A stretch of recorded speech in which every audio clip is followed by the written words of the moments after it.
사라가 127세를 살았으니 이것이 곧 사라가 누린 햇수라. 사라가 가나안 땅 헤브론 곧 기럇 아르바에서 죽음에 아브라함이 들어가서 사라를 위하여 슬퍼하며 애통하다가 그 시신 앞에서 일어나 나가서 헷 족속에게 말하여 이르되 나는 당신들 중에 나그네요 거류하는 자이니 당신들 중에서 내게 매장할 소유지를 주어 내가 나의 죽은 자를 내 앞에서 내어다가 장사하게 하시오. 헷 족속이 아브라함에게 대답하여 이르되 내 주여 들으소서. 당신은 우리 가운데 있는 하나님이 세우신 지도자이시니 우리 묘실 중에서 좋은 것을 택하여 당신의 죽은 자를 장사하소서. 우리 중에서 자기 묘실에 당신의 죽은 자 장사함을 금할 자가 없으리이다. 아브라함이 일어나 그 땅 주민 헷 족속을 향하여 몸을 굽히고 그들에게 말하여 이르되 나로 나의 죽은 자를 내 앞에서 내어다가 장사하게 하는 일이 당신들의 뜻일진데 내 말을 듣고 나를 위하여 소할의 아들 에브론에게 구하여 그가 그의 밭머리에 있는 그의 막벨라 굴을 내게 주도록 하되 충분한 대가를 받고 그 굴을 내게 주어 당신들 중에서 매장할 소유지가 되게 하기를 원하노라. 에브론이 헷 족속 중에 앉아있더니 그가 헷 족속 곧 성문에 들어온 모든 자가 듣는 데서 아브라함에게 대답하여 이르되 내 주여 그리 마시고 내 말을 들으소서. 내가 그 밭을 당신에게 드리고 그 속의 굴도 내가 당신에게 드리되 내가 내 동족 앞에서 당신에게 드리오니 당신의 죽은 자를 장사하소서. 아브라함이 이에 그 땅의 백성 앞에서 몸을 굽히고 그 땅의 백성이 듣는 데서 에브론에게 말하여 이르되 당신이 합당히 여기면 청하건대 내 말을 들으시오. 내가 그 밭값을 당신에게 주리니 당신은 내게서 받으시오. 내가 나의 죽은 자를 거기 장사하겠노라. 에브론이 아브라함에게 대답하여 이르되 내 주여 내 말을 들으소서. 땅값은 은 400세겔이나 그것이 나와 당신 사이에 무슨 문제가 되리이까. 당신의 죽은 자를 장사하소서. 아브라함이 에브론의 말을 따라 에브론이 헷 족속이 듣는 데서 말한 대로 상인이 통용하는 은 400세겔을 달아 에브론에게 주었더니 마므레 앞 막벨라에 있는 에브론의 밭 곧 그 밭과 거기에 속한 굴과 그 밭과 그 주위에 둘린 모든 나무가 성문에 들어온 모든 헷 족속이 보는 데서 아브라함의 소유로 확정된지라. 그 후에 아브라함이 그 아내 사라를 가나안 땅 마므레 앞 막벨라 밭 굴에 장사하였더라. 마므레는 곧 헤브론이라. 이와 같이 그 밭과 거기에 속한 굴이 헷 족속으로부터 아브라함이 매장할 소유지로 확정되었더라.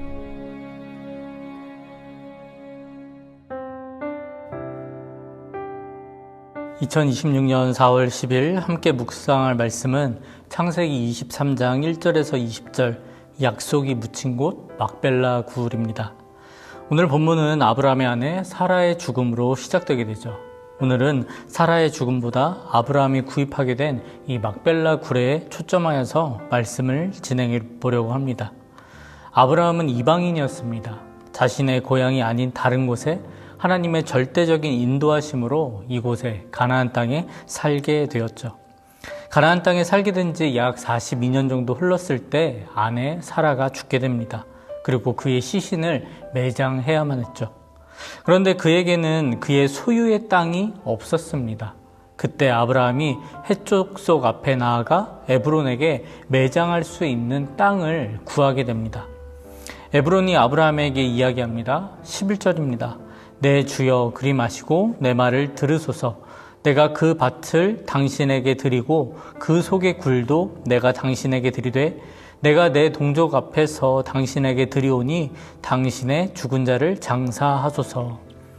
에브론은요 아브라함에게 공짜로 쓰라, 이 땅을, 이 굴을 매장지로 써라 이야기합니다.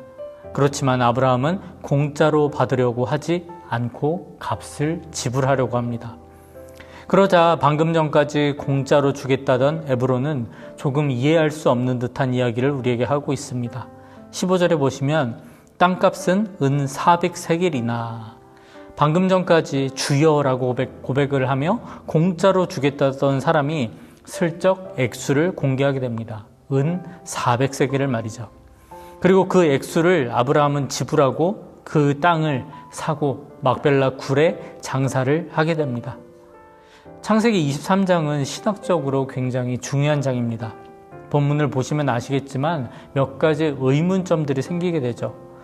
첫 번째, 왜 굳이 땅을 산 내용을 기록하였는가? 두 번째, 왜 공짜로 준다고 할 때 아브라함은 받지 않았는가? 아브라함은요, 이방인이었습니다.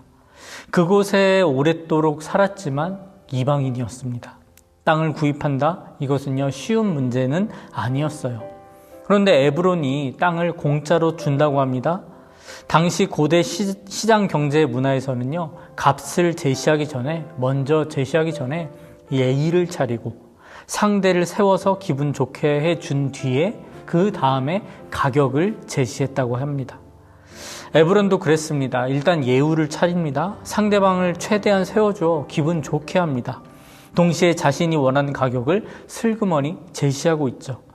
이것이 바로 고대 사회에서 물물 교환하는 방식이었다라고 학자들은 이야기합니다. 그래서 아브라함에게 주여라고 부른 것도요, 바로 이러한 이유 때문이었던 것이죠. 그런데 아브라함을 보십시오. 그의 의지가 확고합니다. 반드시 땅을 사겠다라는 그 의지가 확고했습니다. 왜 그렇습니까? 아브라함 당시에 부동산을요, 남에게 그냥 무료로 줄 경우에 그 땅을 소유했던 그 후손들이 언제든지 그 권리를 주장하고 행사할 수 있었기 때문이죠. 우리 아버지가 팔았지만, 우리 아버지가 당신에게 주었지만 그것은 판 것이 아니라 공짜로 빌려준 것이 아니냐. 그 땅은 우리 조상의 땅이다. 이제 다시 돌려받겠다. 이렇게 나올 수 있었던 것이기 때문입니다. 이제 에브론이 토지 매입 가격을 또 이야기하죠. 은 400세겔이다. 이것은 큰 돈일까요? 작은 돈일까요? 굉장히 큰 돈입니다. 터무니없는 가격이었습니다. 당시 성인 남성 1년 수입이요, 은 5세겔 정도라고 해요. 많게는 10세겔까지도 받았다라고 합니다. 은 400세겔은요, 최소한 40에서 80년 정도 연봉을 합쳐야 지불이 가능했던 금액이었습니다. 성경에 땅을 살 때 지불되었던 금액에 대해서 나오는 구절들이 있는데요. 사무엘하 24장 24절에 다윗이 성전터를 구입하면서 은 50세겔을 지불했고, 예레미야가 또 사촌의 땅을 사면서 은 17세겔을 지불했고, 이런 구절들을 본다면 다윗 훨씬 이전 시대에 아브라함이 작은 땅 하나, 굴 하나 사는데 400세겔을 지급했다? 이건 말이 안 되는 금액이었습니다. 그런데도 아브라함은요, 그 값을 지불하게 돼요. 당시에 땅에 대한 실거래보다도 싸게 사게 될 경우에, 만약에 현 시세보다 땅을 싸게 살 경우에도 그 후손들이 나중에 그것에 대한 권리를 주장할 수 있었다라고 해요. 나중에 그 차액만 지불하면 그 땅에 대한 소유권을 다시 가져올 수 있었다고 합니다. 그래서 말이 안 되는 가격이었지만 아브라함도 알았지만 그 모든 가격, 은 400세겔이라는 말도 안 되는 금액을 지불하고 땅을 구입했던 것이에요. 완전히 법적으로 소유권을 아브라함이 가져오게 된 것입니다. 그렇다면 왜 아브라함은 땅에 이렇게까지 집착을 했던 것일까요? 왜 하나님께서는 아브라함이 땅을 구입하도록 그렇게 인도하신 것일까요?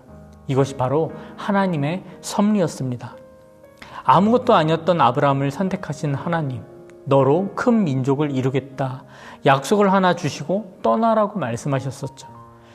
그렇게 떠났지만, 큰 민족을 이룰 것 같았지만 아이가 생기지 않습니다.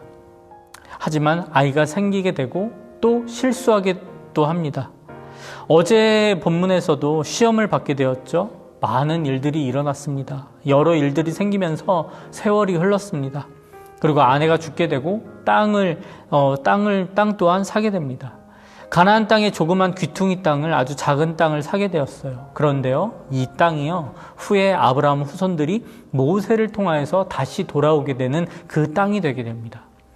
하나님께서 약속하신 이스라엘 백성들의 땅이었고요, 법적으로 보았을 때도 이스라엘의 땅이 맞았습니다.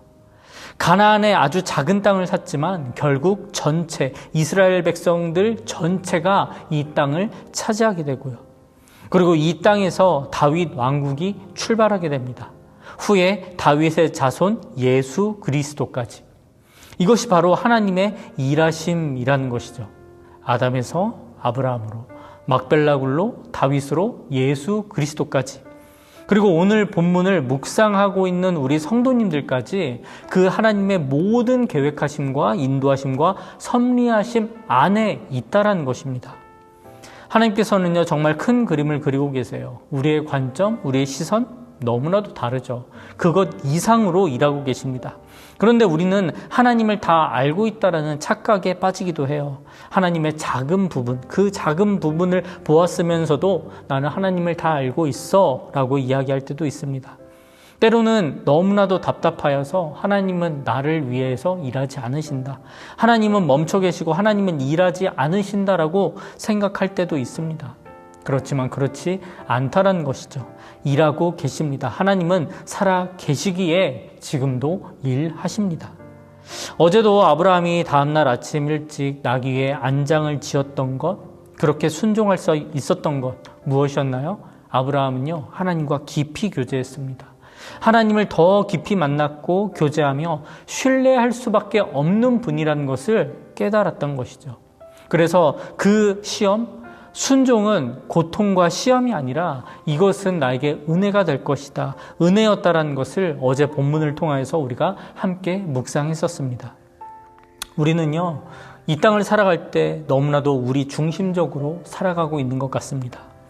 그래서 하나님께 순종한 것이요, 오히려 우리에게 손해가 된다라고 생각될 때도 있는 것 같아요. 오늘 본문을 깊이 묵상해 보시기 바랍니다. 은 400세겔을 지불한 것 손해처럼 보이십니까? 아니면 순종으로 보이십니까? 소탐대실, 작은 것을 탐하다 큰 것을 잃는다라는 이런 세상의 논리도 있죠. 세상의 작은 이익을 탐하다가 큰 것을 잃는 소탐대실의 인생이 되는 것이 아니라 영원한 생명을 얻기 위해서 세상의 작은 것을 기꺼이 내려놓을 수 있는 소실대탐의 인생이 되시길 바랍니다. 오늘 아브라함은요, 엄청난 값을 치르고 아내 사라를 장사하였습니다.